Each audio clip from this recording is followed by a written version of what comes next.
Hey guys, welcome back to the Chronicles of Noah and Fresher on Minty Fresh TV. I'm one of your hosts, TK, with Mint. Peace. This is episode 5 in the series so far. We've lost episode 2 in the great struggles of computer stuff. That'll be back in the future episode. We on our previous episodes, we didn't know which episode we were on. It was maybe episode 2 or 3. We're not too sure, but either way, we believe we're in agreement that this is episode 5. So we're coming in live, Minty Fresh TV, Chronicles of Noah and Fresher. Let's go. Peace.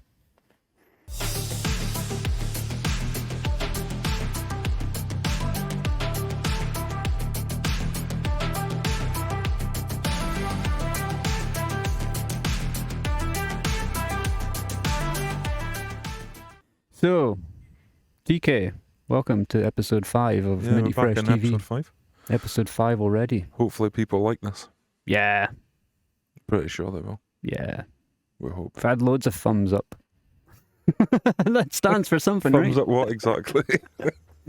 Yeah, it's cool. So, yeah, this episode we're going to talk a little bit about TK and what he's been up to in all these years. When I was like traveling over to Japan and phoning him in a drunken rant whilst he was on these shores doing all the media coverage. For those that don't know, THACKO runs THACKO Photography, THACKO Media sideline, where he does all the video photography, photo edits, everything basically for all our media related to Minty Fresh, Noah and Fresher. Yeah, basically the Minty Fresh media guy. Media guy. So, yeah, let's go. Pull up my notes here and get going. Pull up your notes. Pull up my notes. Pull it up, Jamie, first. You just want to pull that up first. We don't have a Jamie right now. We're working on that. One day we will have a Jamie. We can pull some stuff up. I need to find a Jamie. I know a Jay. He uses Jamie technically. So, TK, why did you start doing media stuff? What was the reason? Like I don't think I ever purposely went out of my way to do it. Like I suppose back in school, same as you were into skateboarding, rollerblade and stuff like that, I used to be obsessed with watching videos, like the skateboard videos. Whenever videos came out, like my best friends at school were into skateboarding, and we'd always find a way of buying the latest skateboard video. So, like the 411 video magazines that came out. Yeah, classic. And stuff like that, yeah. Things like that, and like Transworld Sport skateboard videos, stuff like that. And I remember we used to just watch them all the time. The CKYs. Oh, dude, yeah. CKYs were so influential. Like CKY, the Toy Machine videos, the end, like they came out, and then I was always interested in the videos, and we used to get like video camera, got a video camera when I was at school, and we'd film each other skateboarding and stuff. And it kind of, I suppose it went from there, and then we saw things. I think the change in my brain for that was watching the Zook mixtape.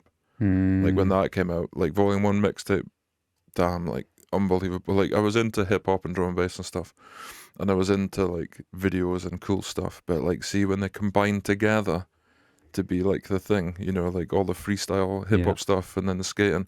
And again, I suppose it's like the drifting thing for us as well. At different points in time, we've seen different types of drifting that's inspired us to do certain things, or like for me, the street driving and track driving was the thing that inspired me. But that, when I saw Zook mixtape, that was it for me. Like I just knew. I wasn't a great skateboarder. I was okay. I was an okay skateboarder, okay at rollerblades. But when I saw that, I was like, oh, maybe I should do cameras and stuff instead, or video. And then I suppose like certainly didn't like overnight, I didn't change into that. I just thought it might be quite cool. So that's how we used to video each other skateboarding and rollerblade and that, and then like try and edit it like on a TV. So gammy, like watch it back on the TV and see like how we skated and stuff. But and then I would read things, like Transworld Skateboarding and magazines like that, and Sidewalk Surfer, like the UK Sidewalk magazine. Surfer, damn, I remember that. Like Sidewalk Surfer, and I remember seeing an advert. I can't remember what the advert was, probably Blueprint or something. It was like a multiple. It was one photograph, but it was the dude that was in it there was about 8 photos in the same frame. Yeah. And I was like, how the hell did they do that? Like, how did they do that? Like, I couldn't work it out. And I remember one of my mate's sisters was like into photography, and she was just like, oh yeah, it's just like open frame and all this kind of stuff. And like, you just have to get this camera that can open, and then it takes different, like, it's like all it's basically, she didn't know either really, but she was like, oh, it's all the same frame, it's just different photos, it's like different exposures. It turned out it wasn't. They'd obviously taken, the camera was stationary, and it was different frames, and then they pushed the frames together in one photograph to make a photo. Right. But I didn't know that at the time. So I was going out like looking for cameras that could take 3 frames a second, thinking that was the thing. That's answer. how you do it. Yeah, like it's yeah, 3 yeah. frames in a second, so that's how it works. And obviously now I know that's not true. Yeah. So I started looking for cameras like that. So being probably like this is probably after school now, I'd probably started working, so I had money but not enough to buy like something really good. So I was looking at things like point and shoot cameras that could do, like, basically I knew I had to look for different frames, and I knew I had to look for a shot, like you could move the shutter speed, so you could take a long exposure type of thing. So I knew I was looking for something like that. So I bought I think it was like a Sony like point and shoot camera at the time. Didn't know like, oh, how many megapixels. It's like 8 megapixels. Damn, like it's gonna be so good. And then took photos with that, and yeah, it was bad. Like when we look back for for photos on the episodes we've done before, like some of those photos were from that camera. Like I've got photos of the Civic. Yeah, some of the photos of the Civic are from that point and shoot. Like I never had a SLR camera at that point. It was just point and shoot. So they were alright, mediocre kind of photos. But again, around like when we got into cars and stuff, started looking at like website, like different blogs and stuff. Like obviously Speed Hunters was a big one. So that's where I started seeing photographs. Probably before Speed Hunters, I'd probably seen Dino's photographs before. Oh yeah, Dino, yeah. But with him working for Speed Hunters, I saw them more and more, and that's where I started realizing like, like he was a big inspiration for me. Like, yeah. He's a good photographer. Oh, he's yeah, he's been doing it for years, like a lot of years now. Yeah. That was probably back 2004, 2005, and he'd probably been doing it 10 years then. So, yeah, so I started looking at him, and then there was like other UK dudes, like the guy Rich Sams that does Time Attack. He's done Time Attack forever as well. He was another guy that was working for magazines and things like that in the UK, and he was a big inspiration. So when I realised that point and shoots weren't it for taking photos, for taking really good photographs, I started looking into buying a digital SLR. I think at that point I might have had a Canon point and shoot, and I think that's why I bought a Canon DSLR, not a Nikon. Interesting. Okay, I always did wonder why you went down the Canon route and what the I reason think that's was why. that was. I can't remember. I don't specifically remember being like it has to be a Canon, but I must have read something that said a Canon was better. Or, Yeah, it's controversial. it is. Yeah, the whole Canon Nikon thing. The Canon Nikon thing, and now obviously Canons and the Nikons aren't the best anymore, like Sony's and stuff like that. I know Sony's kind of higher ranked. Yeah, Sony's the boy now, but I'm still Canon diehard. Yeah, I see. I think it's like, to me, it's always seemed like that sort of thing that what you have is what your bias is. So like you would have whatever, that's what you like. That's better than the rest. It's the same with cars in a way. Like you have that car's better than other cars because you've got it. It's your car. It's your bias. Yeah. Whereas, so like when I got my Pentax, I was like, this Pentax is the boy. Like, why are you guys taking about with Canons? Like this Pentax, it's like cheaper. It's like the quality is epic. You don't have to do as much post production. It's like, there was a lot of pros to that Pentax, but the Pentax, well, I can't remember which way around it was. It's like they released some tech, Canon released some tech, somebody took each other's tech beforehand. There was a lot of that going on with those camera companies. But it's the same with anything. It's the same with like phones as well. Once you buy into one stream of tech, you're kind of stuck. Like, you're not stuck, but you're in there. Like Canon, obviously, I've got Canon lenses now, which can't be used on any other type of body. So that's a big thing for me.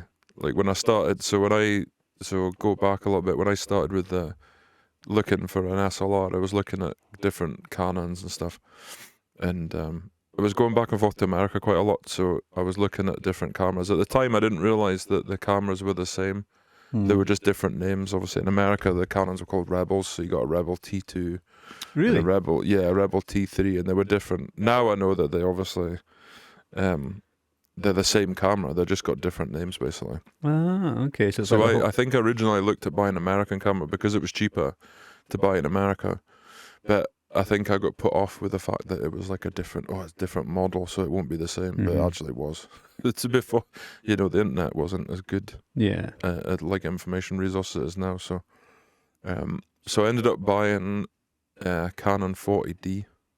That was my first SLR Your first camera. proper SLR camera. With the kit lens, 18 to 55mm kit lens. Damn. And I think I used that for a while. I remember like a lot of experimentation with that, like, trying to do like I found photos from when we were going about one time in Aberdeen, and I was trying to take like long exposures of people walking past, but like not realizing it was broad daylight and it didn't work. Mm-hmm. It's funny, like all the stuff I've learned hasn't been through. I haven't really learned from books or anybody showing me. Showing me. There's people who have helped me along the way, and I'll get onto some of those people. But most of it's been self-taught, and that's why I don't know, been slower maybe in learning, and the opportunities to take a lot of photographs doesn't always happen up here as well. With it being when it's winter, 6 months of the year. Yeah. So getting photo shoots and that lined up's been pretty hard. The other thing, I suppose. So then I would ask, other than Dino and the skating, who else was your big automotive sort of inspirations then, back when you were first kind of kicking off with your first SLR? I can't remember when Larry Chen came into my kind of your radar. Larry Chen's next level. Did he not get ranked as like influencer of the year? He just won influencer of the year at SEMA, which is incredible. Like he's like, I know I met him. I came close to meeting him once. He was supposed to be at a BDC round that I went to, but he never actually. I don't think he came. I don't know if it was rumors or whatever, or like he couldn't make it for whatever reason. But I came very close to meeting him, and I wish I did. Yeah. But when I watch his videos now, he's such a humble dude. He's like such a I can't believe I'm winning this thing, and I don't think it's fake with him. I think he can't believe he's in a position he's in from what he's done. Yeah. You know what I mean? And I think I'm obviously nothing like that, but I've been very fortunate in doing things that I've done as well. Yeah. Because of that, and I think had I not lived up here in Aberdeen, I probably got further than I would have. I think there's guys who have gone a lot better than me further down south, because they've had the opportunity to do other things, work for different companies or whatnot. Yeah. And I've always been tied as well with having to work full time with that kind of stuff as well. But it would have been different if you were working full time on it, and then it would allow you to travel as a result of that. That would be a different situation. But doing it as like a hobby doesn't always open up all the doors to get to places as easy. So Larry Chen, and then like UK guys, probably Jordan Butters. He was a big influence. Well, he still is. Like his photos are absolutely amazing. Are they? And that's another guy. He like obviously shoots for Drift Masters with Bandana. He's the photography guy basically. The photography that he comes out with is amazing. Like he shoots at Goodwood a lot as well. Does he? So he does like Goodwood Revival and just I'm trying to think. It probably would have been those guys. I don't think there's anybody. Not when I've been looking through photographs and stuff. Once when I had the 40D and was doing like drift events with you guys, like Crails and stuff like that, and then I started shooting things at Knockhill. So I'd go and do like time attack rounds or whatever. If I was ever there with like the Evo owners, I would try and take my camera and take photos there. And then I think I'd kind of realised the kit lens probably wasn't the best lens to be using, so I started looking and just, as you do, start looking into different lenses people use and different things, and realised that I should be buying different lenses. So I bought some cheaper kind of Sigma lenses for a start, which was a good idea at the time because they were cheap, but you don't realise until later on that the quality isn't there. But the Sigma lenses fit the Canon though?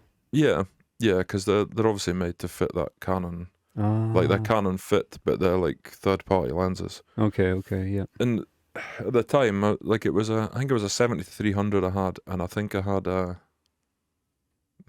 there's like probably like a fit, like maybe 50 to 100 or something like that, I think it was. And I thought they were pretty good at the time, but looking back, you can see now the lens quality wasn't there. And you'd attached them to a camera that was pretty good, but you were like, I didn't realize, like I've come to learn now over the years that the lens quality is obviously very important. Same with the filters that you use.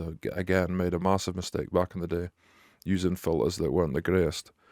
Never realized until it's too late. Like, yeah, you know what I mean? And because I'd been doing it part-time on my own, that it took longer for me to realize that they weren't that good.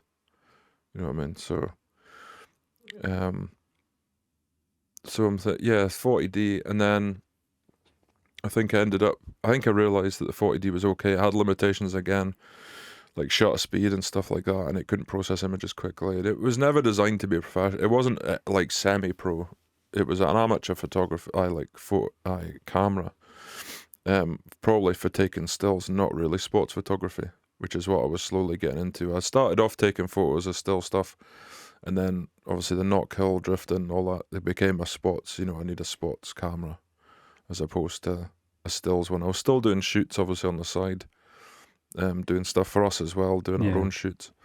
But then that's when I realised, I should go for a better camera. So I started looking into what would be best for sports, and the 7D came up.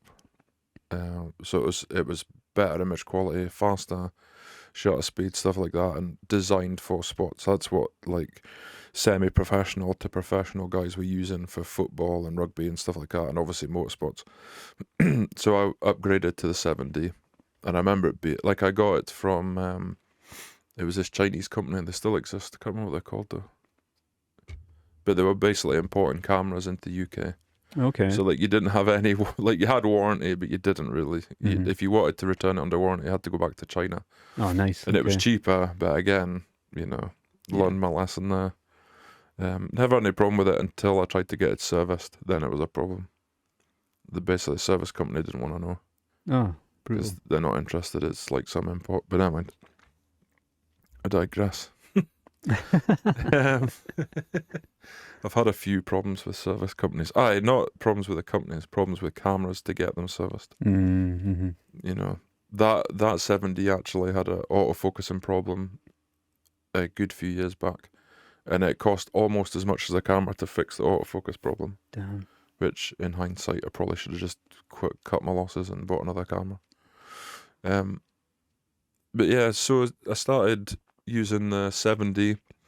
I never had a kit lens with that. I sold the kit lens I had with the 40D, got rid of that, then I had the 7, was using the Sigma lenses still, and I think I was shooting at Knock Hill, or trying to shoot stuff at Knock Hill, and the people that ran Knock Hill, that did the media there, kind of weren't that impressed with me turning up with like a Sigma lens. I think they didn't really say anything, but whenever I went there, they were kind of like, oh, who do you work for again, and what do you do, and why are you here, kind of thing. So I realized that maybe I should buy a better lens, but at the time I didn't have the money. Like those, like the L lenses that I use now were really, like, they still are really expensive, but they were really expensive to me at the time. It was like 1,800 quid for a 200 L, which is crazy. It's a lot of money, isn't it? Yeah. It's a lot of money. You could buy a car for that, pretty much. Oh, you know what yeah.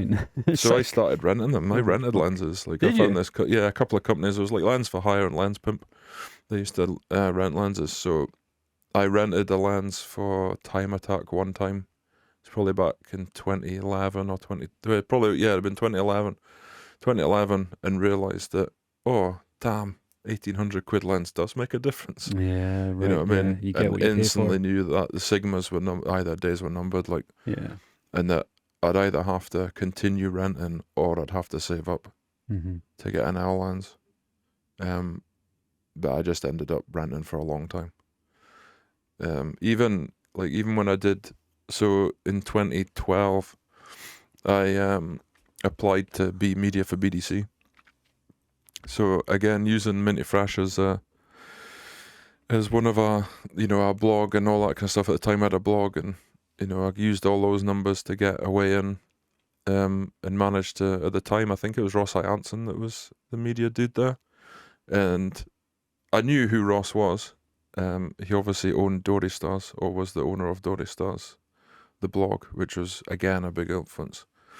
And because he, like Ross, had been from day one, back 2006 or whatever, when he was, when we spoke about in episode 1 about Phil Morrison being an OG. Yeah. Ross I. Anson was like a photography version of that. He was like the original dude. I don't know if I've ever met that guy before then. No, Ross is such a dude. Like, is he? Yeah, he doesn't shoot drifting anymore, but no, he taught me a lot. Like we were saying about people teaching you stuff. Like Ross, was, like when I think I shot the first round. I think first round of BDC was T-side.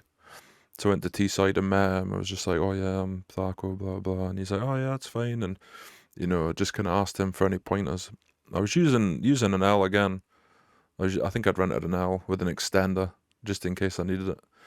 And he gave me some good pointers, like pretty good, like ones that I never even thought of. Like again, self-taught, like I never learned. Yeah. So it's things like panning skills and stuff like that. Like I was all right at panning, but he was, telling me that if you don't take a photo, just look over the top of your camera and look at the hood on the end of your camera, and if the car stays level with the top of your hood, then it's obviously going sideways, like it's panning. But if it starts to dip below or come above the hood, it's coming towards you or going away from you, which means your autofocus drive isn't working for pan anymore, and it becomes like the AI servo, the autofocus servo that you use that zooms in and out or like helps you focus, will get confused and it can't keep up basically. Okay. So you need to do certain things or change certain way you stand or whatever to get it to work. So that was a big pointer for me. Like, damn. But yeah, covering BDC was pretty good. Like that. So round 1, T-side. This is back in the day when I can't remember the guy's name. It was Paul. Oof. I have to look. It was the owner of Jap Speed at the time. It was when Jap Speed basically ran the championship. It was back before Dave Egan, back before the guys now that run it. This was going back a long time. Like I'd argue it was the heyday. Maybe, I don't know. Could have been. Dave Egan transformed that championship completely. It was needing after the Jap Speed guys kind of came away from it and saw the Dave Egan, that it changed it. It made it for the better. Like made it better. But it was good then. That was when the guy Steve Brooks was like the videographer for the championship, and the videos used to come out. That was another big inspiration for making videos for me. But yeah, I covered the round at T-side. There was 2 rounds at T-side that year. It was round 1 and round 3. So I covered them. I think round 2 might have been down south, probably way down south. And then they did a round at Knock Hill as well. Round 6, I think, was Knock Hill, which was like the final, was like the judgment day. That's what they were calling it. Was it? Yeah. And obviously I'd been shooting at Knock Hill for a long time at that point, so I knew a lot of the secret spots and the best places to set up and get the good angles. Yeah, BDC was good. It was good fun. It's good that you had by this point already been able to build up some sort of rep using Minty Fresh to be able to like kind of slide on in there to be like, yeah, I'm media for Minty Fresh. Yeah. And it was somewhat known to the point where people would be like, sweet. It was much easier, to speak when you're speaking to drivers, and they'd be like, oh, like, not a lot of drivers would ask you. It depends. Like I've got some drivers were pretty, I don't know what the word, snobby. I don't know. There was a lot of guys who were really good and really nice. Guys that you wouldn't think would be like that.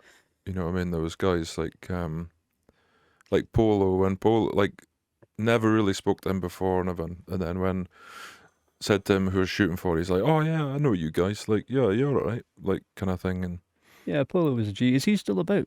I don't know. I've not heard about him for a long time. About Polo in years. And like that Matt Carter, they were in the same team. Yeah, it was Falcon Tires. It was the Falcon Tires team at the time. Yeah.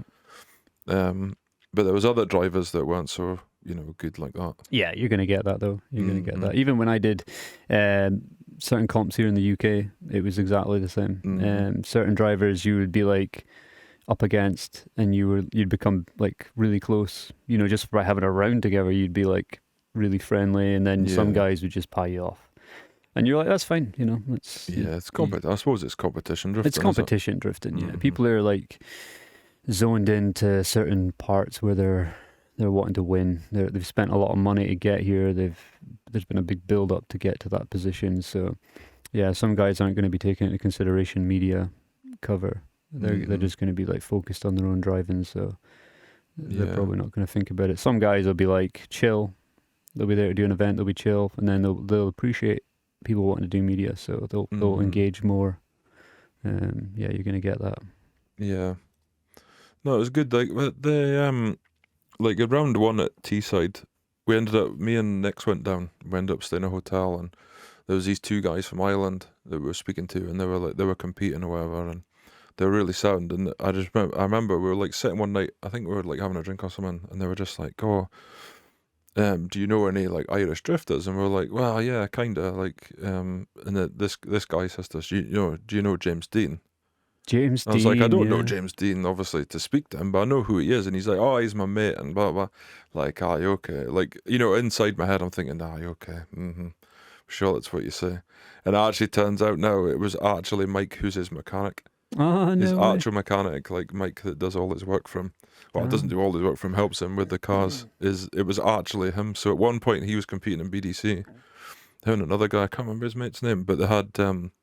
I'll put the photos down here. There was he had an orange PS, and there was a grey PS.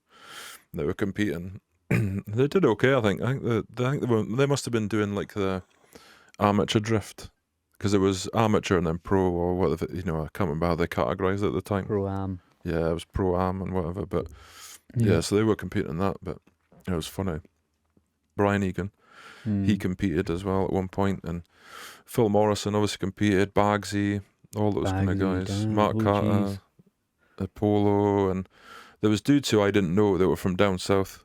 They ended up kind of getting friends with and all this kind of stuff. And I ended up being mates with this other photographer, Jay, from he had a website called Devil Drift, and he used to cover all like the local grassroots stuff down there. And then it was funny because we like both bet in the middle, kind of Teesside. Oh, nice. But he was really sound like, and yeah, and I suppose that's when Ian Warrington drove as well, who's now like the voice of IDC and Drift Masters with Dave Egan.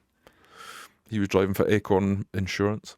Acorn Motorsport, I think they called themselves. It was decent, like. Damn. He's a really nice guy, Ian. Like, is he? I took photos of there, and it's the same kind of thing you were saying in other episodes about meeting people in Japan, and it was the same there. If you met somebody and then you got on well with them, you would see him again. There'd be certain groups of people who you would always go and see or make a point to go and see and stuff. And like, yeah, Ian's car, I shot his car at Driftland a few years later is when it changed. It changed a few times up to that point, like. So I find it amazing that like between the two of us, it was me that did the drifting per se, but your knowledge on UK drifting is far superior than my knowledge on UK. I don't know nothing really when it comes to UK drifting, which is really bad. I should have paid a lot more attention, but I didn't. Yeah, I suppose because I was doing that, because I was doing cover like 2012 and 13. I covered across that there would have been 12 rounds in total, and I probably covered 8 of them.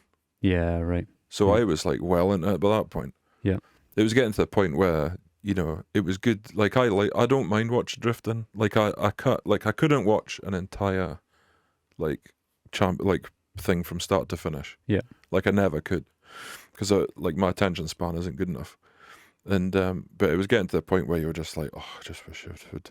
And I just wish this was over with. I was in it for taking the photos, and if there was good photos to be had, it was good. But like the championship was okay. Like at that point, you were like, "Oh, championship's okay," but I'm not really interested in that. I want to take a good photo. Yeah, it was always about taking good photos for me. It was never about I don't know. Yeah, I know who was going to win or whatever. But do you remember that day I came back to Knock Hill? I came back from Japan, went to Knock Hill. We went down to an event. And I was like fucking bored, man. It's like I just literally seen D1 or whatever it was. Yeah. And I was like, oh, I just can't.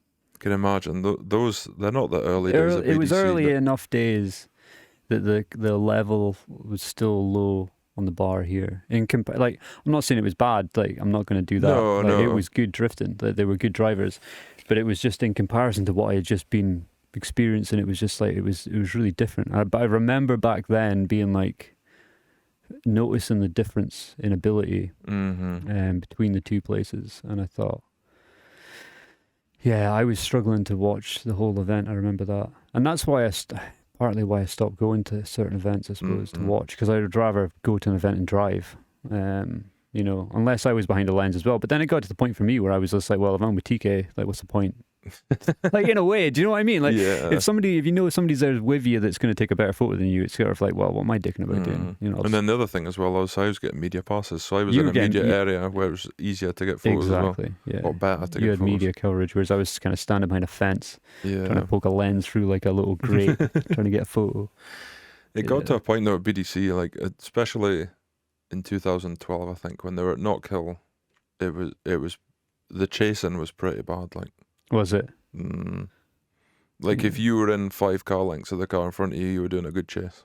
Okay, yeah. Which at the time, Japan was like door on door. Yeah, all the time. Totally. I mean, they for sure had a head start on us, but yeah, it's taken us to where we are today. I think the level of driving in the UK is now like decent. I think it's really good. Even grassroots is like next level. You know, it's really good. Yeah, it's like going back to skateboarding thing though. Like there was people who skated because they liked to skate. Yeah. And they didn't do it for fame or money or anything. Yeah. And then there was always dudes that went and did competitions and wanted to do well, be sponsored or whatever. And it's the same with drifting. You've got guys who could be grassroots level. Well, I say grassroots level, could be doing grassroots. Don't ever want to do competitions, but be competition spec drivers. Yeah. You know what I mean? It's the same as in Japan. You know, you've got drivers there who never done a competition. They've never done a track day. But you stick them on the toge and they are like, they're epic. You know, it's like some of the guys are like, you know, they don't want to do circuit driving because of the money it costs to maybe prepare for an event like that, to get to an event like that. Whereas for them, they can ready their car up and then, you know, drive a couple hours out to a toge, sesh the toge all night long, and you know, it's fine. You'll never hear these guys. You'll never hear their name, but like they are epic. You know, their ability is epic.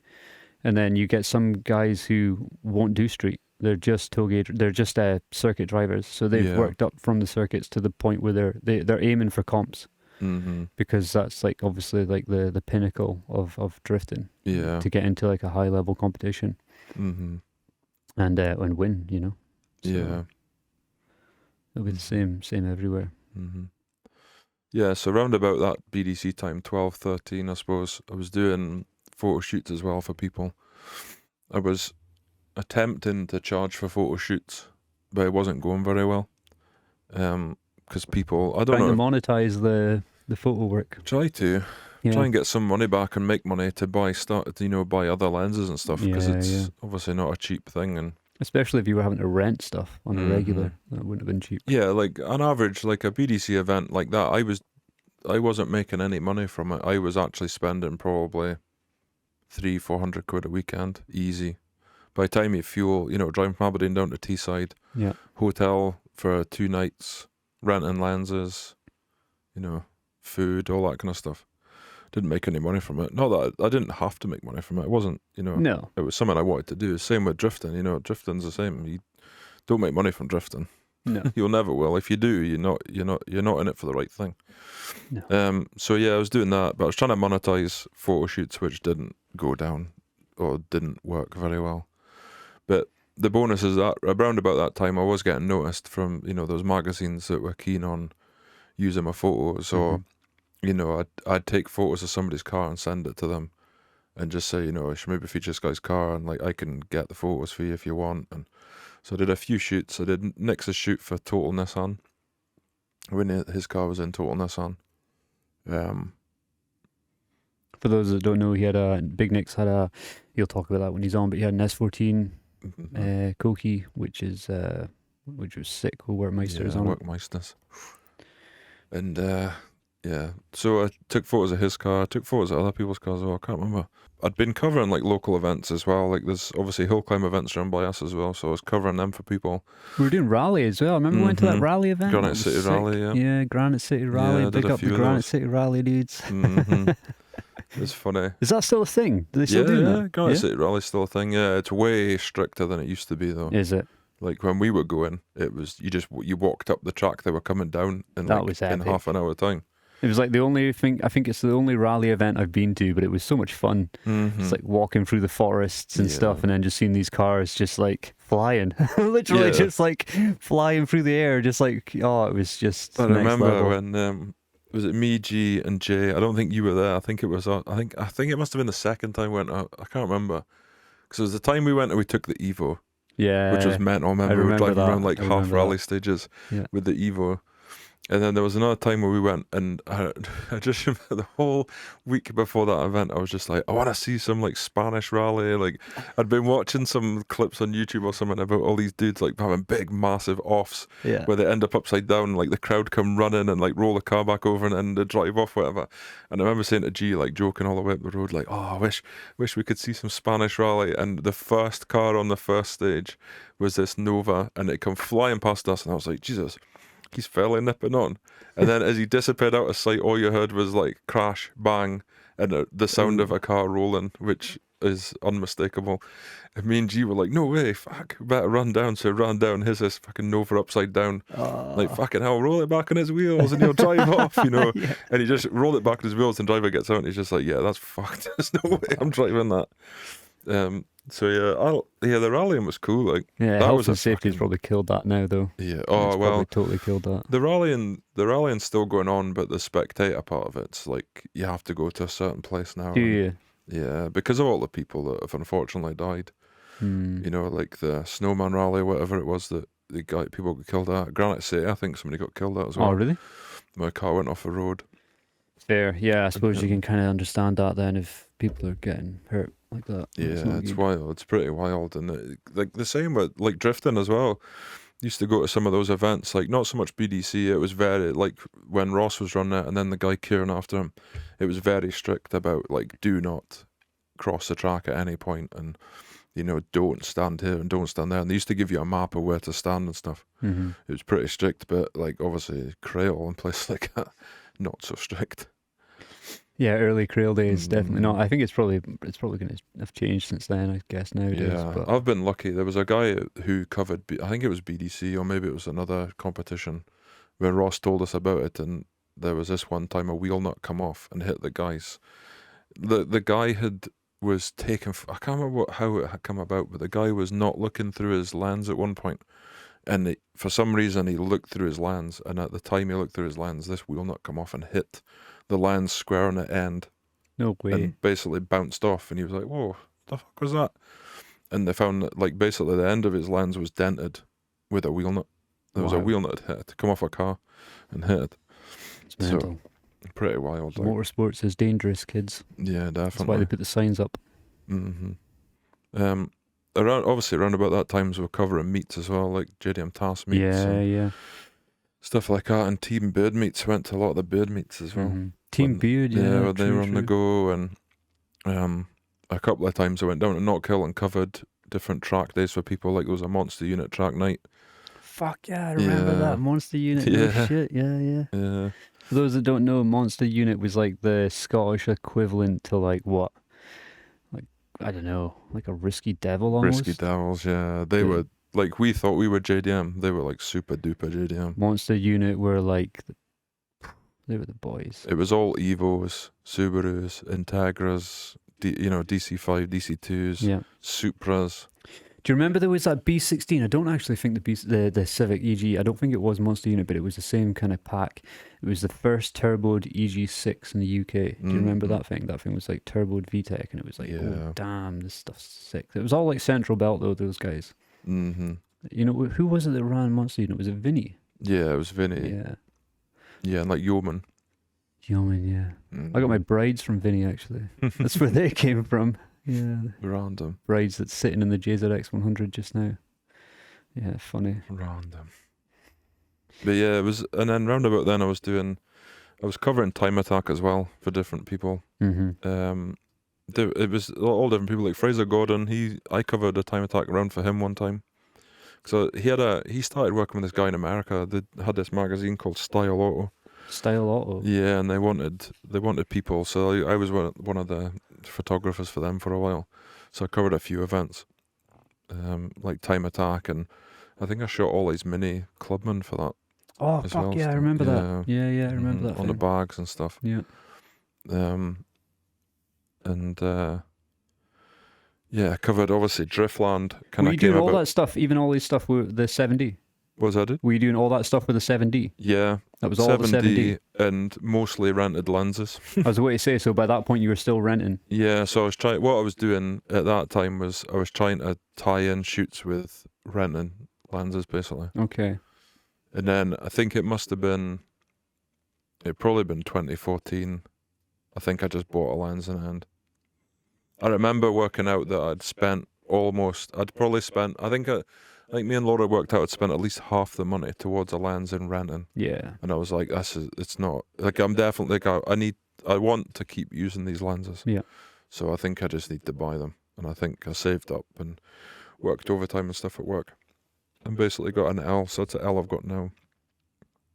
And then I had a couple other lenses as well that I sold. I bought lenses in America, I bought secondhand lenses in America and sold them here to fund other lenses. So yeah, pretty much ended up with the kit I've got now. The only thing I bought recently was the 24 to 70 that I've got now. So I've got an L 24 to 70 2.8 L, which is nice. So how many years have you been running the 7D for then?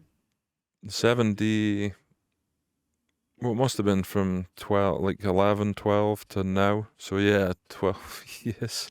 Damn, bro. Yeah. Damn.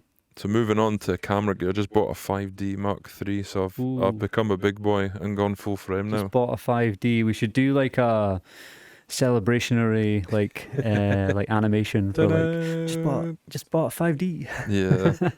So I've finally graduated to full frame. The 5D is less of a number than the 7D, so why is the 5D better than the 7D? Because like in a non-camera the lower the number, the more ball you are in the camera world. Oh, so do you get a 1D? You get a 1D. 1D is the super duper pro. Okay. Like always has been super pro. So you get 1, 5, 6, 7, and then it goes into double digits after that. Ah, okay. So those guys rocking the double digits. Yeah. Looking for there was never a 6D, and a 6D never existed before.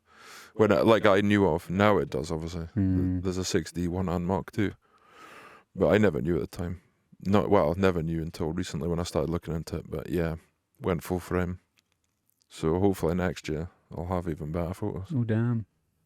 And hopefully we'll have some cars to actually take photos of, more to the point. It's like with COVID and everything, it's been a big struggle for shooting cars as well, because people haven't been building cars. People haven't been wanting to come out in cars, you know what I mean? Yeah. Like the only show we went to this year was the one at Castle Fraser. Yeah. That was a good show. Which is a good show,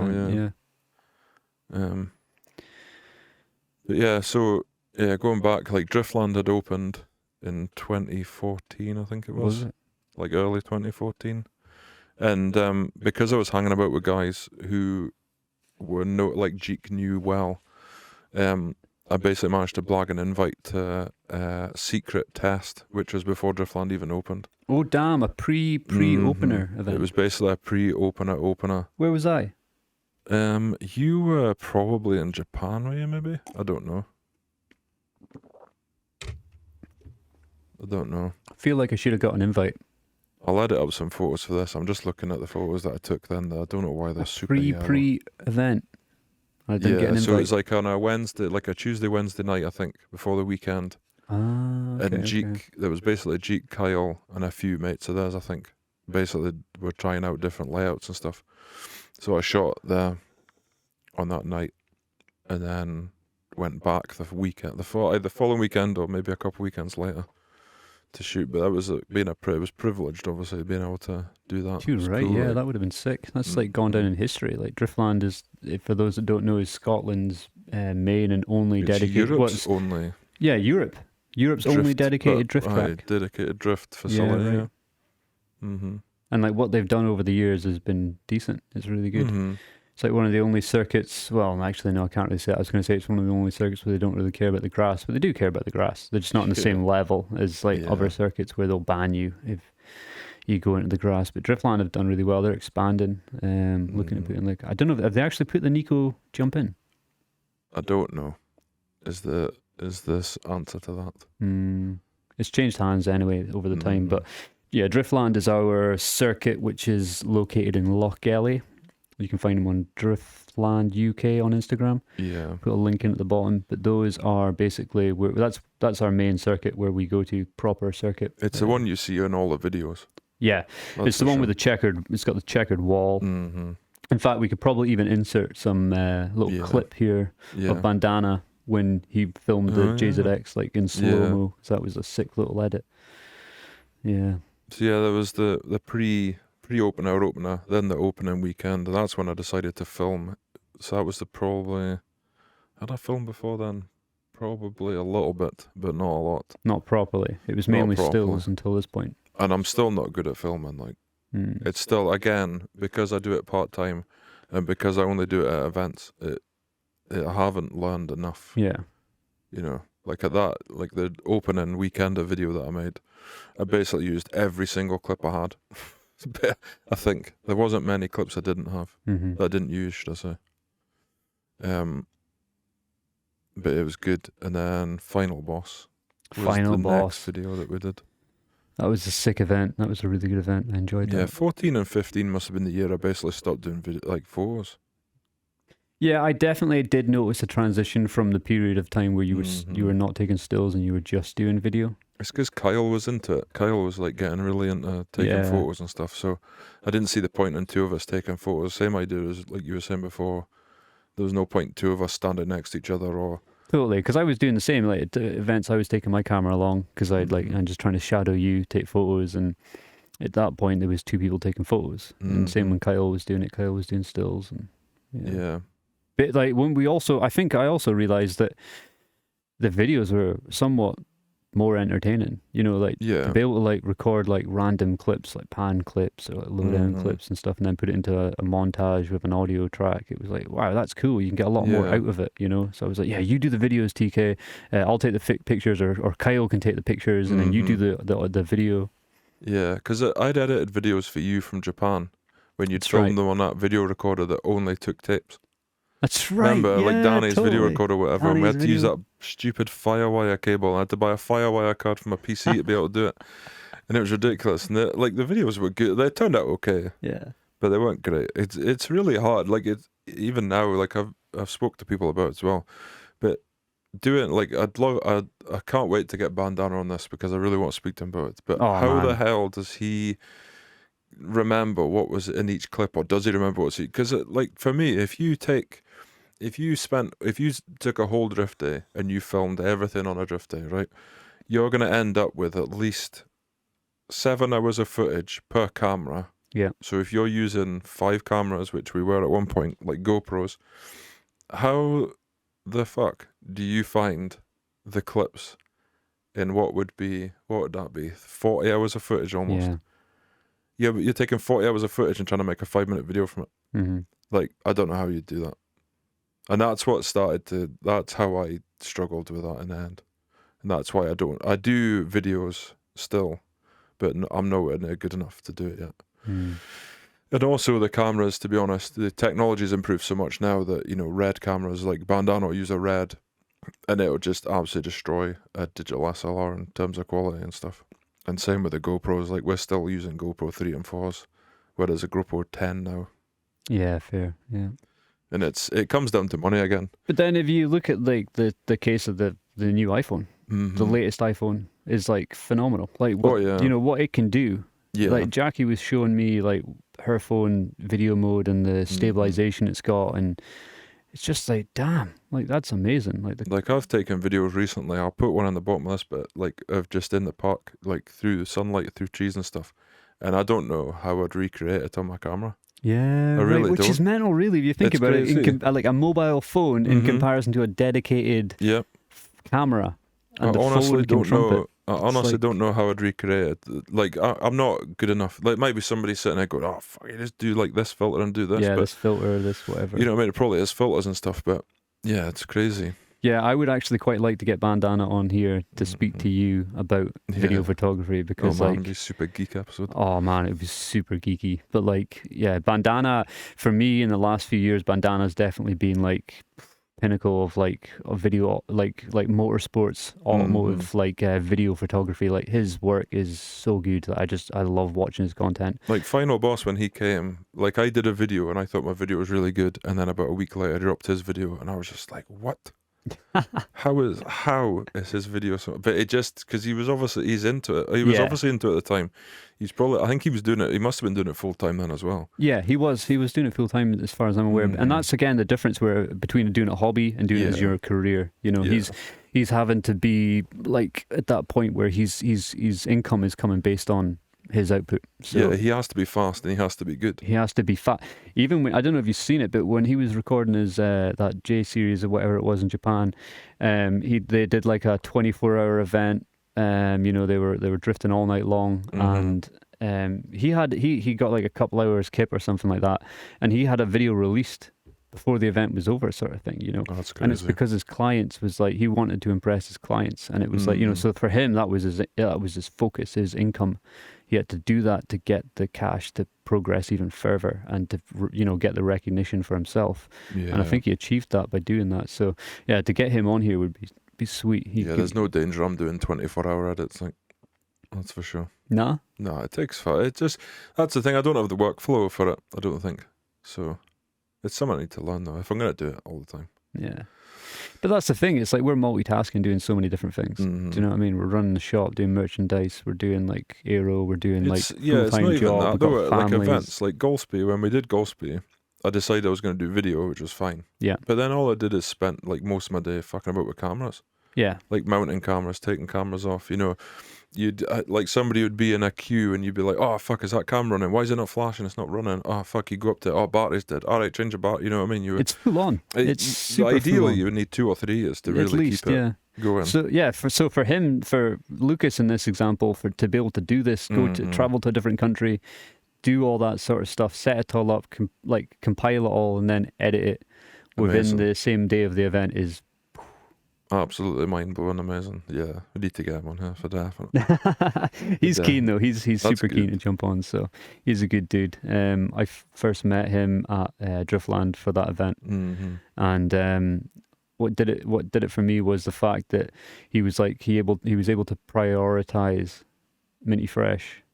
For videos and photos. So he got us on the track when the track wasn't open, you know, and we did all that extra stuff that the other guys didn't get to do, and it was just like, this guy's cool, like, you know, in terms of like, he took recognition in our style and said, you know, your cars are sick, we need to get them on track and do some sweet edits. And I was like, sweet. And like ever since then I've kept in touch with him, which is just, it's crazy how like that one event can create a friendship, you know. I was speaking to him like this morning, you know, it's like it's cool, and that was years ago. So yeah, that was Final Boss 2014. 2014 was it? Wow. Yeah, 2014. Damn. And then so I did that video, and then I can't remember when we did the Minty Fresh video. Running with Wolves. That must have been the year after. Maybe, yeah. I did the Street Legal video as well. The garage. Garage. Yeah. Varkhouse Street Legal event that they had. That's right. No, I think that was 2015.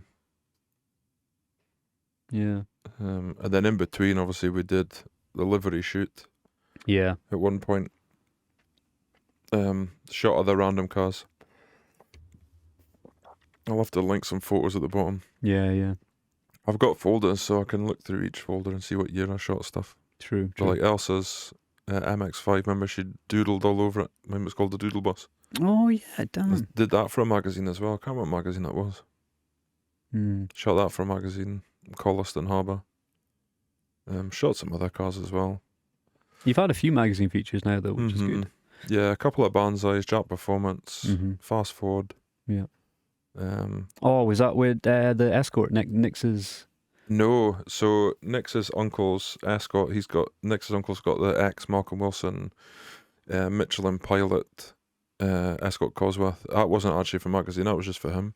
Oh, right, okay. And then there was a guy. It was a mate of mine from years ago down the beach that his brother had a Mark 1 Escort, and it was getting featured for, I think it was Fast Forward or Classic Ford. That's what it was, Classic Ford. Yeah. And I shot his car. Like he basically told the guy he knew somebody that could take photos, and he was like, "All right, we'll tell him to take photos," and then sent him over. So that's what I did. Nice. Yeah, I had a few. I had photographs in American magazines as well, and then Speed Hunters.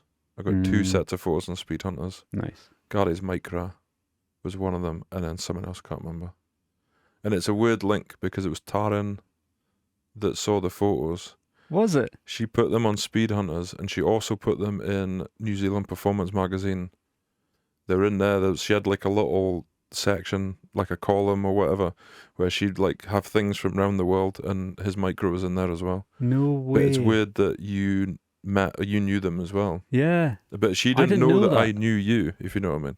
Random. It was weird. I remember having a conversation with her. I'm like, "Oh yeah, I know Mint," and she's like, "Oh, Mint? Like, yeah, I like Mint." She's like, "Oh, no way, that's pretty strange." And I'm like, "Yeah, it's like we run the same company." And she was like, "What? No way." That is so random, because when I spoke to Ryota just the other day, like when I asked him about the whole like how did we connect, it was because of her. It was Taryn and Peddy that was the main reason I connected with Ryota. Yeah. Yeah, we went to the same. Well, we went to I think it was like an American car meet in Osaka. And the following day was Drift Muscle at Mehan, and Taryn had contacted Ryota and said, "Is it okay if Mint and his other half comes along to Mehan?" And he was like, "Yeah, cool." And then like we went to Mehan and met Ryota. And then after the event, we dropped Taryn and Peddy off, and then I was like, I want to go to Super Autoblacks, obviously. So Ryota was just like, "Okay, yeah, I'll take you." So then he took me, and then we spent like an hour, and he must have been bored, like looking at gear sticks and all that sort of stuff. And then me and Ryota became like really close friends ever since then, and that was purely because of Taryn and Peddy. So it's funny how again they works. were like photographers in their own right. Yeah. Magazine people. They work for Speed Hunters. Yeah. They ended up working for Need for Speed, like EA Games, Need for Speed and stuff. It's wild, like. It is wild, yeah. It's like such a small community. Sometimes it can be such a small community. Yeah. Yeah, and just I covered events after that and took photos and the usual stuff. Took photos of your cars, took photos of other people's cars. We've shot all the MX-5s and stuff we've done. There's been a lot. Yeah, we've done a lot of shoots on MX-5s now. Yeah. And all the Minty Fresh cars, Pete's car when it was white.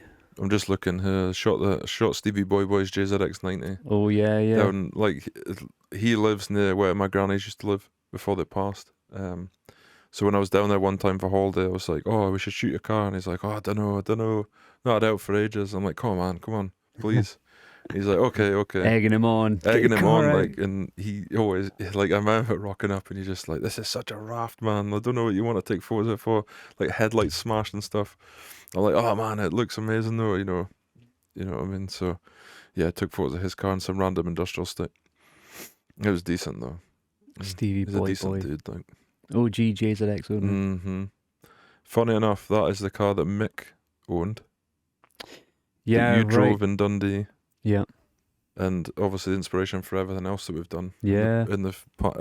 Ever since, pretty much. Yeah. And It's Mick, trippy. and what's also funny is that Mick was working with Andy. Yeah. To do Ultimate Vehicles. That's right. And if I remember correctly, was that not where Kyle got his DC2 from? Kyle got his DC2. Yeah, so it's like everything's linked. Yeah? It's where Dan got his PS as well. Yeah, true. So the PS and the DC2 came from Ultimate Vehicles, which was Mick's collab with Andy, who's doing Power Vehicles. Damn, man. Like, it all comes round full circle, man. Yeah. And then we met Marcus through, Ian. There was Ian. We obviously knew Ian. Then Ian knew Marcus. Ian knew Marcus. Marcus knew Ian. me. Marcus taught me how to drift, really, in a way. Yeah. Other than Andy gave me some, they taught me lessons in Japan. But Marcus is who sat with me at Crail. Yeah. More Manfoot. More Manfoot. Yeah. And then Midges as well. Midges, yeah. Midges with his 4-door 33. Yeah. I remember giving him the keys to the S15 around Crail. Just being like, yo, bro, just go and show me how to drift and show me how to do it properly. And he's like, are you sure? It's an S15. Nice. It's too nice a car. It's too nice a car, man. And I was like, just go for it, man. You're a great driver. And yeah, there's like, yeah, he took me out and taught me how to drive that thing. So it was like Midgers and Marcus. They were the two UK dudes who mainly taught me how to drift. It's crazy. Like, shot a lot of that dudes at Knockhill as well. Mm-hmm. They did drift taxis. That's how I got to end up doing drift taxi stuff for what was that?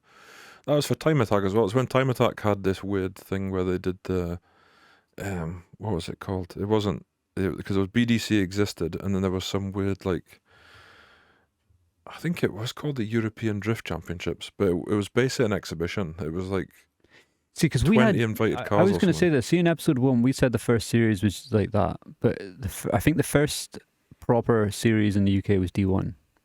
There was like that because we had D1 here. Remember, the Japanese came to the UK, and there was D1. That's right, but there was events before that. Was there? Not that I knew about at the time, but there was. I've looked into it. There were events before then. Okay. But it was always. I think it was to do with the guys who ran Time Attack. It was some kind of like there was a guy. I can't remember his name now. I think he was Japanese, but he was Japanese, but he lived in the UK a long time. Was it Mars or something? I can't remember.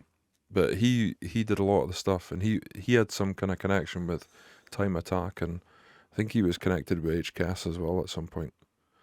And he was connected with Andy Barnes and those guys from Sumo, because it was Sumo as well. Here's a question for you. Mm-hmm. Did you ever go to an event where Mark Webb was at? When Mark Webb was doing Pro Series? See, I don't know. Potentially. I don't know when he did BDC. I think he did BDC after I finished doing, because I stopped doing BDC after 14. Not for any reason other than it was costing me a fortune to do. And I think I gave up. I just couldn't justify spending the money on doing more like spending more time and more money doing photos there. Because I got to the point where I didn't get annoyed with it. I got annoyed myself because I didn't get any further than I was already at, if you know what I mean. Yeah, I know what you mean. Like I would try and be the first to share photos. I'd always edit the photos as soon as I could to try and be first and get them out that way, because I thought that being first would be the best, but it didn't always work that way. No. And some people didn't want to share it. Some people weren't interested. Mm-hmm. You got to remember with competition drifting, it's different to go into like Driftland and taking photos of people's cars. I didn't realize this for a long time as well. If you go to a drift event where people are drifting, like normal people, a shit photo, like what you deem a shit photo of their car, might be a really good photo to them, or they might like having photos of their cars. But the reverse with competition drifting, those dudes drifting for companies or whatever, or a lot of them doing it for themselves. They aren't really interested in seeing photos of their cars. No, not really. Not especially not if they're, it isn't their car, which I didn't realize at the time. So it's more so for the sponsors. The sponsors are the ones that are looking for the media coverage. Yeah, potentially. Yeah. And they're not going to bother coming to you, some random dude who works for another company. Yeah. They're going to go to the people who they already know. Yeah. Yeah. You know what I mean? So that's why I didn't get a lot of coverage that way, I don't think. But it is what it is. Yeah. It was good. It was good for experience. For sure, yeah. Like now, like I can rock up at an event and just start shooting, and that's because I've learned a lot and also got the exposure to doing things. And you met a lot of people through doing it. Met a lot of people, got some good friendships and stuff through it. It's been decent. And you know that you can now rock up with your high vis and your PPI and your insurance and all that. And pretty much. Although saying that, I applied for BDC. When was it? I went to BDC at Driftland, and I got rejected. Oh, brutal! I got rejected because I apparently wasn't current. I hadn't shot enough events at the time. I can't remember. I think that must have been maybe when Dave Egan was still doing it. And I get that. I get like why I got rejected. And to be fair, it didn't actually matter because we ended up doing the shop anyway. Yeah, true. Ended up doing a shop, so I wouldn't have had time to do it. Yeah. Anyway. But yeah, I got denied. Access denied. Access denied. Yeah. That's pretty good. That's the way she goes. So yeah, 5D. 5D. So yeah, I'm keen to use it. see this. Keen to see what that's all about. So it's full frame, which so on a 7D or anything like that, it's a cropped sensor, which you can argue isn't the best quality. So full frame's like the professional grade. Yeah. Being full frame as well, it changes your lenses. Your lenses change. Oh, okay. Because on a crop sensor, if you shot at 10mm on a crop sensor, it's actually 16mm. Hold on, let me think about this now. Is it 16mm? Yes, it's 16mm. But on a full frame, 10mm is 10mm. Okay. So I've got a 24 to 70mm lens just now. On 24 on a cropped body, it's more like a 35 or 36mm lens. But on a full frame body, it's 24. So it's more it's back to like not a fisheye, but a wide angle. Right. So it'll be interesting. It means my 200 won't reach as far anymore, which is a shame. That is a bit of a shame. But that lens was a beast. I could just slap it on the 7. Yeah. So that'll be dual wielding now. Dual wielding, oh. Yeah, dual wield, like my hero Larry Chan. Yeah. Had to get 2 holsters, and he fucking triple wheels, man. Does he? Yeah. Dude's I suppose you got to for all kinds of scenarios, don't you? You need to be prepped for. Dude's a beast. I watched a video of him a couple of weeks ago. He was at Pikes Peak hill climb, and between him and his whole team, they shot 90,000 photos in 3 days. Wow. Mental. 90,000 photos and so like 6,000 hours of footage. Absolutely unbelievable. He's got a team of like 5 people, 6 people. Is he? And they're all good photographers, all good videographers. He'd be the guy I look up to just now, I think. He's done it. I've watched a lot of his videos now, and there's been a few, like if you watch close enough, you can see some of the hints. He'll give you tips and hints without saying that they're hints and tips. And it's things that I use now that I'm not going to say out loud. Nah, we're not going to disclose that on Minty Fresh TV. Yeah, I like to think I've got my own style now. Yeah. So we spoke about this ages ago. Like Dino had a style, Larry Chan's got a style. Like a lot of the photographers have got a style, and I hope to think I've got my own style now. Mm-hmm.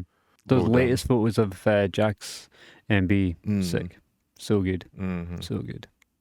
Yeah, the quality is definitely there as well, I think. I'd love to see like that recreated with the 7D just to see what the difference is. You know what I mean? Just to see. Oh, the 5, the 5 versus the 7. Yeah. Yeah, we should maybe do that. Yeah, that'd be maybe an epic we should do that. If you think about it, next year, not only are you going to have that 7D, but potentially we're going to be having the Chaser done. Mm-hmm. The MB is probably going to get resprayed. Yeah.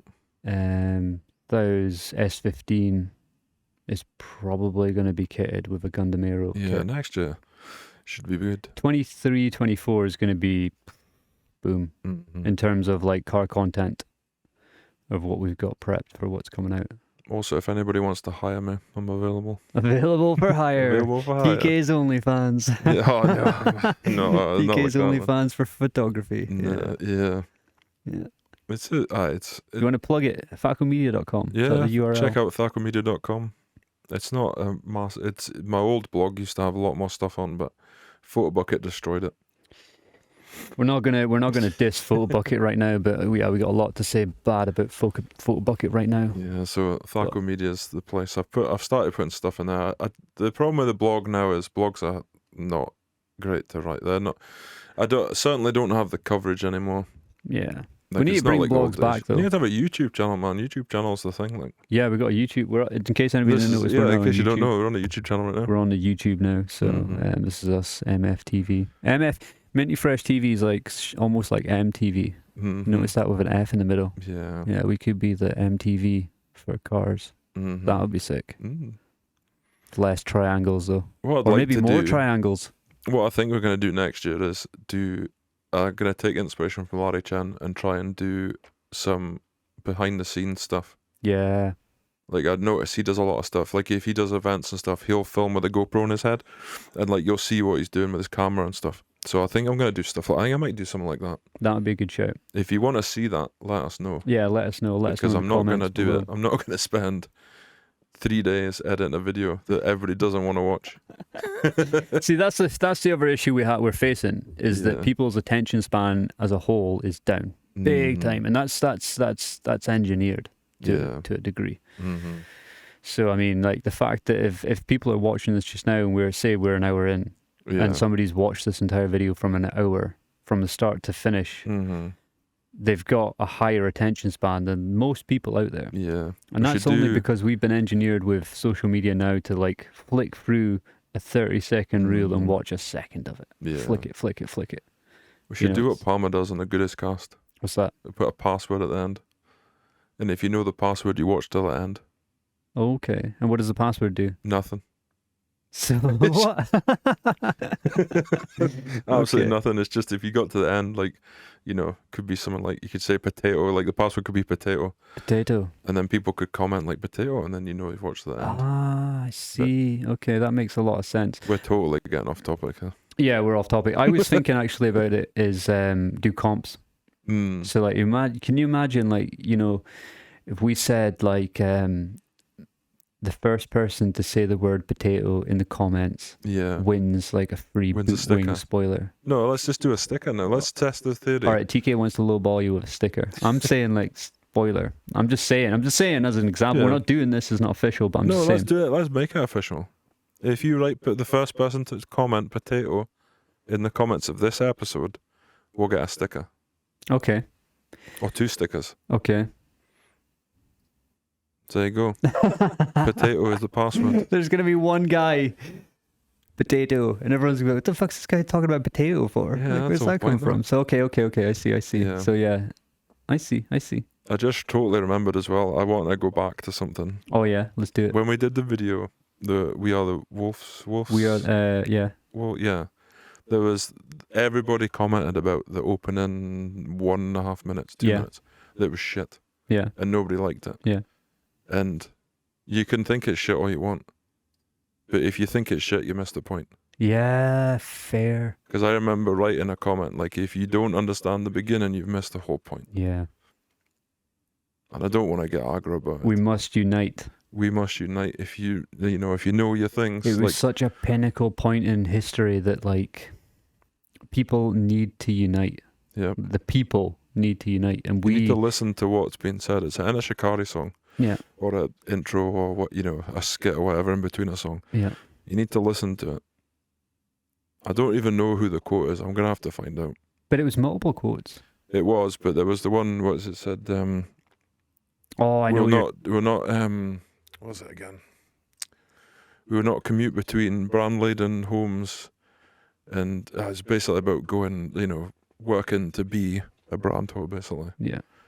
And that was, if you didn't get it, you missed the point if you didn't get it. A lot of people did. A lot of people commented and messaged me and like, your video's shit. Cheers. That's all I can say to that. Yeah. But it was, like, again, we've totally gone back around and come back around to this, but the slow-mo bit at the end was like the thing I had in my brain the whole time we're doing that video. Yeah. So I'm going to do slow-mo at some point. I need to work out how I'm going to do it. Even the choice of song, though, was completely relevant for the time we were in. Totally. Like, we went back and forth a lot about the different things we were going to do with that video, or different videos and stuff. And we always do. It's always a community thing, as opposed to it's just my idea. Yeah. And, total glossed over the, what video was it we did? Did the Chemical Brothers. Awesome Boss. That's what it was. Awesome Boss. Right, so. Awesome Boss. Yeah, the video that I was thinking about was Awesome Boss. Yeah. And that was, again, another vision where I knew I was going to use block rocking beats straight away. Before I even made the video, I knew I was going to do it. And I knew that I was going to have a slow-mo bit in it, and it worked out so well, if I do say so myself. So I'm big-headed as fuck, but... Yeah. No, it did. It worked. It perfectly worked. Yeah. It worked perfectly. It was low origin before they were low origin. When they were just yellow. Yeah. But it was cool, though. Yeah. Like Rob Cousins, he was in there as well. Mm. There's RX-7. Stevie Boy. Who was the guy with the... Was that the event? Was I at that event, Awesome Boss? Mm-hmm. I was at Awesome Boss 1, but not 2. Is that right? Or was I at Final Bout 1 and not 2? Final Bout 1, not 2. Awesome Boss when Pete crashed into the wall. with Dan from Destroy or Die Okay. in the car. And who else was there? Slipwheel were there. The guys from Slipwheel were there. There was loads of random dudes there. It was good though. Good times. Is that the event that I was with Stevie Boy, and there's that photo of me and him down the wall with my 100 and his 90? Is that same event? Might have been. Must be, because like, why else would he have gone up that far north to do an event? He'd have been up at Final Bout at one point. Final Bout 1 maybe. Final Boss. Oh yeah. Final Boss. Fucking hell. Final Boss. Dodge, you get done for Final copyright. Boss 1. I know. Ilya will be like, yo, what are you guys chatting about Final Bout? We're saying good things, it's fine. Please don't sue us. Yeah, so for those that don't know, that Stateside Dudes, Final Boss is the UK's equivalent of Final Bout. So Yeah, Final kinda. Boss occurred, and then Final Bout occurred. I don't know. I'm not getting into that. Like, Oh, okay, let's not get into that. Won't get Yeah, into let's that. not But get into that. basically, Final Boss exists and Final Bout exists. Final Bout is the US series. It has US events, and then it has a special stage in Japan. Final Boss is the UK event held at Driftland, and with basically all the UK spec boss cars event. Yeah. Yeah. And then Awesome Boss was. How did that? Yeah, I can't remember that came about. I don't know about the details on Awesome Boss. If that was a spin-off from Final Boss. Yeah, it doesn't matter. It's You should. The videos are all on our YouTube page. on the same channel. On the same channel, you can On go the check 'em. same channel, if you go back to our main page and then scroll down, you'll find previous edits that we've done. In fact, actually talking about video stuff, the one video that I think needs to get worked on is Pete's Japan series of epic videos, because he's done a whole thing and he just never bothered to finish it. And Yeah, that is Pete- something that needs to be covered, because there is so much content he has recorded and hasn't worked on. So we need to egg him on to finish that off. So you can comment the password potato, win a sticker, but you can also comment, Pete, finish the video. Yeah. And then Pete will, I was about to say, Pete will be forced into finishing it, but he won't give a fuck. Pete won't be forced into nothing. You can't do that. You can egg him on though and tell him people want to see it. Yeah, But that's what you should do. It was a good edit. Don't get me wrong, it was good. But I think it was like a 4-part series, and he did part 1 and never did nothing with it. But you can maybe take over, grab all the clips, and do yeah, it. if he's done clips already, that's fine. Yeah. Yeah, we come full circle. We did the Gundam Aero in the Highlands video, which was you smashing up Aero. That was a sweet clip. That was a sweet With clip. all the gang. Yeah. It was decent. My camera absolutely shot its pants and broke. Yeah. And I got lucky that we had loads of GoPros. Yeah. Basically. Backup GoPros. Mm-hmm. The old trusty 70 shot its pants. But yeah, it's fixed now. So yeah, next year, Next year. get back to it. Plenty to record. What's that? There's plenty to record. Oh yeah. Got heaps to do. Heaps to Mhm. do. And here we Yeah. are sitting in front of cameras doing YouTube videos, and we could be out making our own videos. We promise when it's warmer we will. Yeah, just so people know it's freezing in here. So Yeah, I'm it's wearing a literally jacket freezing. and 2 hoodies. TK is vaping without a vape. We got a heater on underneath this table that's doing nothing. It's doing nothing. We are freezing our Mm-hmm. hearts off. But we love it. Yeah, we're doing it for the fans. Do it for the fans. Sweet. So Call it potato. quits. Potato's your 7D, password for no, a free 5D. sticker. What's that, dude? I'm saying potato in 7D. 5D? 5D's the new 5D. camera, 7D's the old one. Okay, so 5D 2023 Yeah. and potato. First person that says potato gets a sticker. Yeah. And tell Pete to finish his video. And tell Pete to finish his video. Or at least hand over the footage. I'll finish his video. Yeah, TK will finish it. And I claim always, it's I mine. always figured that was the most sensible option anyway. Like, I don't understand why he didn't do it. Probably. Although editing is not easy. No. I don't, fucking total tangent time. I don't know how these guys do YouTube every day. Every day, no. I there's don't no know how way. Adam LZ, Jimmy Oaks and all that people do it. No.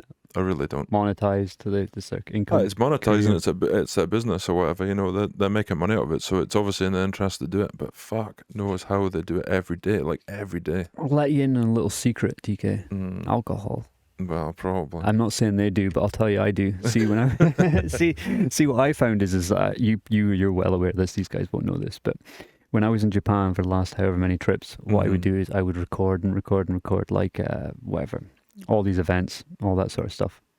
I would wake up late, be like, oh shit, I've slept in from a flight. Oh, I need to get back to the UK. Oh shit, panic. Rush to the airport, sit on a train, be like a half an hour train drive. Oh, let's open up this editing app. Yeah. Import all my clips. I'd already like had a drink, started drinking, and then before I know it, like I'm standing in the queue ready to board the flight, and I'm uploading the video. You know, I've like edited the video, I've done all this stuff, and like it's a raw video, it's a rough video. It's not like it's not winning anything, but it's a video, and like I've edited it, and I'll be like half cut in the queue, like looking at my phone, being like, yeah, I just need to move this clip, had this song, yeah, just clip that down a little bit, yeah, and they're like, oh yeah, you need to check in, and I'm like, yeah, I'll get to that. I need to do this before I lose connection on that flight. Yeah. Upload, and he's just sitting there uploading. It's like, uploaded, yeah, please fasten your seatbelts. And I'm like, sweet, just chill out. I'll arrive in Amsterdam, like, ah, sweet, yeah, video's up. Yeah. Sick. Yeah, done a lot of that. Mm-hmm. Yeah. I have responsibilities most of the time. I can't get wasted all the time. Yeah, there's a bit of a difference there. To do stuff, but hey, it is what it is. It is what it is. We'll get there. 2023 is going to be the better year. It's going to be banging, yeah. Hopefully. Yeah. I think we've finally recovered from the COVID crap. Yeah. And hopefully we'll get better. Like the Evo's done pretty much. Evo's done. Got a few bits to do to it, but nothing major. And then the Chaser's done, fixed. Chaser's mechanically sweet. Mm-hmm. It's just cosmetically shit. Yeah. But then we'll make it cosmetically good and take photos. Yeah. Pete's car's done. Pete's car is legit, so we just need livery to do on Pete's car pretty much. Mm-hmm. And then Pete's car is A-okay, mechanically sweet, cosmetically sweet. And then when we get D on here, we'll pressure him into coming back. Yeah, Mr. D, Mr. Danny, we're going to get him on board. We're going to get him in a podcast. He's got some stories to tell. He needs to get back in the scene. He's been wearing his welly boots too long. He's been walking around in that fields too much, climbing the trees. Danny went off a radar, so he's not a comms guy. He doesn't have the phone, which is, I admire. I admire his ability to disconnect from the world and the internet and just live his life. That's an admirable skill. Yeah. So we'll get him on, and Big Nick's, he's due to be coming on. He'll do some VIP stories, I'm sure. Talk about his S-body and the Lexus. Yeah. Yeah, the Lexus GS, which I was amazed destroyed my JZX 100 that time when I sat in the lights, and then I'm going to smoke this Lexus, and then took off and was like, wait, what? That hybrid just annihilated my 1JZ. Yep. We'll tell you a story about Nick's dominating other people. Yeah. It's funny. It'll be worth it. But anyway. And Austin, we need to get Austin on board. Yeah, Austin B, Austin Burns, Austin Tread, whatever. The US contingent of the Minty Fresh crew. The US division of Minty Fresh. Mm-hmm. You know who would be cool to have on here? Is Toyota Rob or not Toyota Rob? Toyota Rob is definitely going to have to come on. He is the meme master, getting banned from Instagram. Shadow ban episode though. Yeah, shadow ban. I might have to get Austin and not Toyota Rob on for a shadow ban episode, overseas statesides episode. Such a dude. Yeah, such a dude. Will we tie this up here then? Let's wrap this one up. We've rambled too long. We've gone full circle as always. Just remember, if you got the password potato, and Pete needs to hurry up with his edit, then somebody wins a sticker. Right. Peace. Thanks as always, guys. Thanks very much. Enjoyed. So, what is the deal with YouTube? Like, subscribe, comment, notification bell. Ring a bell. Do the thing. Push the buttons. Share it to your friends and family. Mm-hmm. Even though they don't like car stuff, it'll probably be entertainment for some people. Just hear two idiots rambling absolute shit. Yeah, pretty much. Anyway, hopefully you enjoyed it and understand why I take photos now. Yeah, leave us a comment. Drift, that's why. Because I can't afford it. Yeah. Can't afford photos and drifting. Nah. One or the other. Catch us later, guys. Sweet, bro. Bye. Peace.